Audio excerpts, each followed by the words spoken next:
खबर उधम सिंह नगर के सीमांत खटीमा से है, जहां 17 मील पुलिस चौकी के अंतर्गत तेयाघाट बरियंजनिया ग्राम सभा में एक किसान के 3 बीघा खेत से 3 से 4 फीट मिट्टी खनन माफिया ने दबंगई दिखाकर खेत खोदकर मिट्टी बेच दी। खेत स्वामी को ये तक पता नहीं कि अनुमति किसने दी। आखिरकार खटीमा में मिट्टी खनन माफिया का कारोबार इस तरह फल फूल रहा है कि उन्हें ना तो प्रशासन का डर है, न ही जिसके खेत से मिट्टी खोद रहे हैं, न ही उनका बिना खेत स्वामी की अनुमति के ही उपजाऊ भूमि को खोदकर मिट्टी खनन कर रहे हैं। आखिरकार किसके शह पर खटीमा में मिट्टी खनन माफिया का खेल चल रहा है, यह एक बड़ा सवाल खड़ा है। वहीं खेत स्वामी अपनी गुहार लेकर उप जिला अधिकारी रविंद्र बिष्ट के पास अपनी शिकायत दर्ज कराने पहुंचा।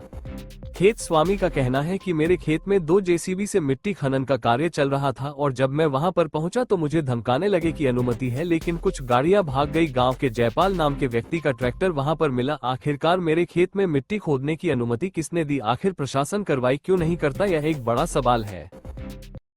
मुझे पता नहीं सर, बगैर परमिशन से मेरे खेत में से मिट्टी उठ गई। जब मैं गया वहाँ जाके तब जयपाल सर का ट्रैक्टर चल रहा था, गाँव का है उसका। मैंने कहा भाई बगैर परमिशन से क्यों उठा रहे कि परमिशन तो मैंने कहा दिखाइए। जब तक फिर जब उनसे बोला तब चलेगा सर वो। तुमने मैंने परमिशन दिखाई, उनसे रोक रहा था, मैंने कहा रोकिए। वो तो एकदम डंपर चला रहे थे सर, भर रहे थे ट्रॉली और उस पर जिसमें सर। कितने जेसीबी थे? 2 जेसीबी और 3 डंपर खड़े थे और 2 चले गए थे सर। 2 ट्रैक्टर थे, एक ट्रैक्टर खड़ा है जयपाल का गांव का और एक ट्रैक्टर का मुझे पता नहीं किसका चल रहा है। मुझे पता नहीं किसका परमिशन किसका नहीं सर। जो मौके पे मैंने देखा जयपाल का ट्रैक्टर चल रहा था सर। बोला एसडीएम साहब ने कहा कि कोतवाली में जाइए।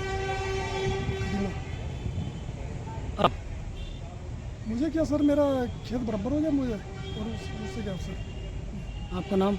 रामेश्वर सिंह सर।